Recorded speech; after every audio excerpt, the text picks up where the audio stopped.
We're here at the Julian Pretto Gallery looking at the recent paintings of Gail Fitzgerald.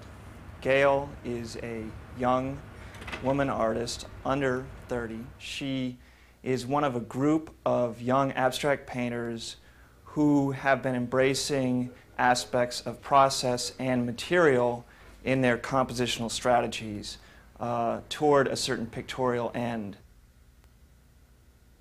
Gail's use of the dispersion of dry pigment in polyurethane takes advantage of the viscous qualities of that medium, achieving effects that may seem topographical or biomorphic or perhaps like land masses. The dry pigment and its usage can be seen as a surrogate for brushstroke in a kind of all-over field. Fitzgerald's work has very strong historical precedence. Although when you first see it, it may be hard to get a handle on it because it doesn't look immediately like what's around.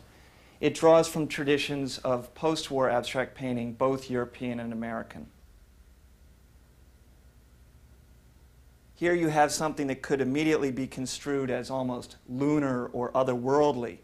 Yet when you get up close, you can see the particular finesse that makes Fitzgerald's work distinctively her own. A certain captured light quality in the pearlescent pigment. These three instances here can be read almost as figures on a ground. Once you begin to understand her iconography, they no longer are random occurrences. By contrast, in this work, the particular instances of color become more part of an all-over articulated field and thereby have a more gestural presence. While it may immediately look sedimentary, it actually has quite a lyrical, beautiful quality. And this is the ironic tension that Fitzgerald brings to her work.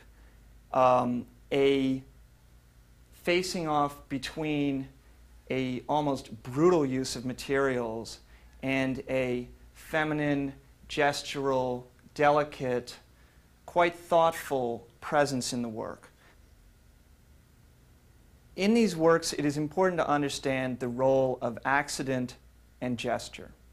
Oftentimes people will look at these works of Fitzgerald's and say, this is just raw material, raw process at work here. This is just accidental occurrence. A closer inspection will yield quite a different reading. There's a very delicate aesthetic sensibility going on here. Fitzgerald's work is clearly sensual, seductive, personal, non-appropriative, and as such, very fresh.